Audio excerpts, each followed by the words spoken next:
Hello and welcome to Lapsit Storytime. My name is Sarah Scoggin from the Newburgh Free Library, and this is a program I usually do at the library for babies 0 to 18 months old. So welcome to everyone, but especially to those who have been to my programs in the past. We're going to start with a song because songs are amazing ways to make connections with babies and also build their brain power. So doesn't matter what you think your voice is, just sing and your audience will definitely appreciate it. Hi, hello, and how are you? How are you? How are you? Hi, hello, and how are you? How are you today? Usually what I would do first is to read a book. So I'm actually going to link to a book up there. Click on the link in the description to read The Very Hungry Caterpillar. Um, Babies read best or connect best when you have a physical book, but anything you can do to make it interactive. The important thing is that babies hear your voice, that they associate reading with good feelings of being close to you, especially if you can stop, you can interact, point to things on the pages, find colors, find something in the book, maybe if it's a book of pictures with other babies in it. Babies love that. And you could say, oh, this baby is small like you, or this baby has brown hair like you. Or you can take actual pictures of your family and create a book. So I'm going to show you an example of what that might look like. My family book. I love my family. We read together. They take good care of me. We play together. We eat together. At the end of the day, we are ready to sleep. Good night. Another thing you can do is finger rhyme. So this is a finger rhyme called Pickle, Pickle, Pumpernickel. Pickle, pickle, pumpernickel. This little baby deserves a tickle. One for her toes, one for her nose, and one for the tummy where the cracker goes. Or you could do the snail and the mouse. So you go up, this is your little snail, go up one arm. Slowly, slowly, very slowly, up the garden trail. Slowly, slowly, very slowly went the little snail. Quickly, quickly, very quickly, all around the house. Quickly, quickly, very quickly went the little mouse. Tickle, tickle, tickle. I also like to include bouncing rhymes. Bouncing is always fun for the baby. So this first one, you bounce the baby on your knees, and it's called Trot, Trot to Boston. Trot, trot to Boston. Trot, trot to Lynn. Watch out, baby. Don't fall in. You lower the baby between your knees. And then trot, trot to Boston. Trot, trot to Dover. Watch out, baby. Don't fall over. And you do that as many times as they say again or that they laugh. One of my absolute favorite rhymes, though, is called Jelly on a Plate. So you start bouncing. Jelly on a plate, jelly on a plate, and then kind of go back and forth. Wibble wobble, jelly on a plate. And the second verse, sausage in a pan, sausage in a pan. Frizzle, frazzle, frizzle, frazzle, sausage in a pan. The next one's also one where you lower the baby between your knees as you go. So you say, baby on the floor, wee. Baby on the floor, wee. Pick her up, baby on the floor. And going down and up quickly like that.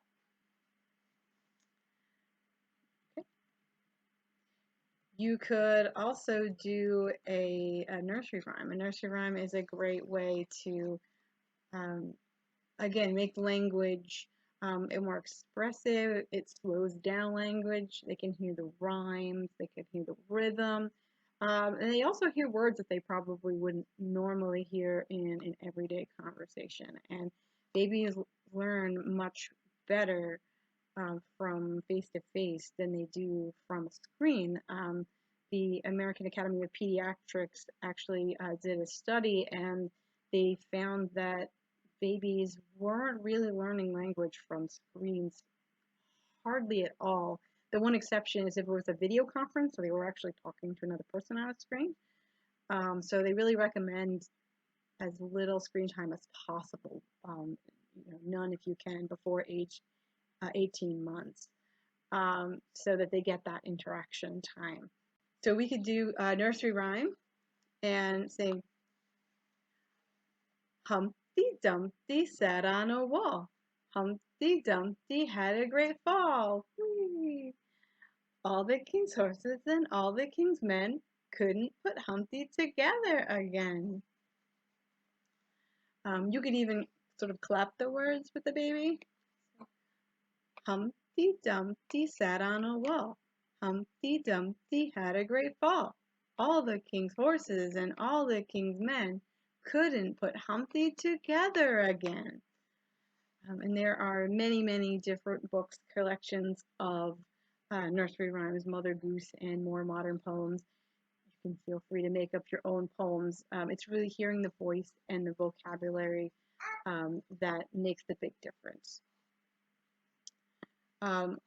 Another thing to connect with language is to have a name song. So my name is Sarah, but if I'm pretending I had a baby named Sarah, I could sing something like, you are Sarah, you are Sarah, yes you are, yes you are, S-A-R-A Sarah, S-A-R-A Sarah, that's your name, that's your name.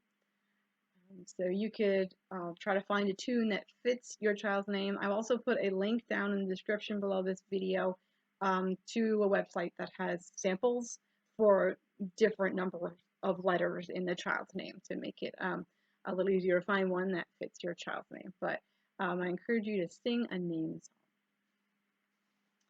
song. You could also do something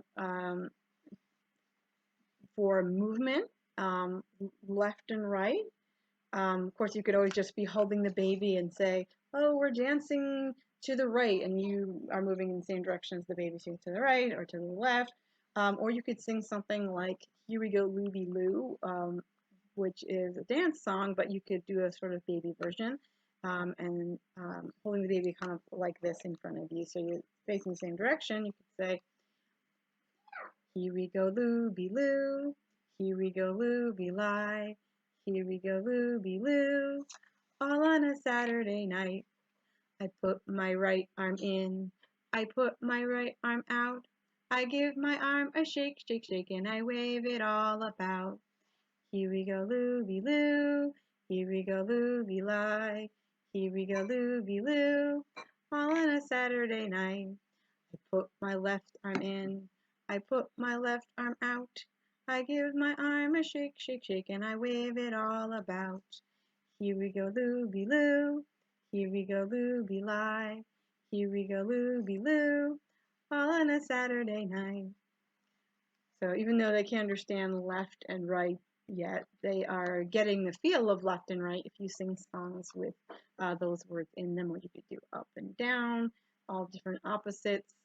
You can turn your whole self around just to get them moving. And that brings me to something I want to mention.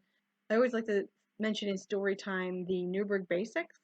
The Newburgh Basics are 5 simple strategies for brain building and making connections.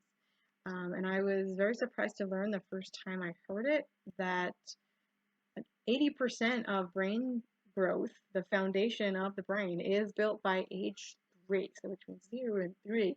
And 92% or so is built by age 5. So these are really the critical years, and there are just so many things you can do built into your day with the environment all around you, making just your home a place where brains are just lighting up with connection and learning. You don't have to set aside separate chunks of time to do specific, lessons. You don't need to show them flashcards.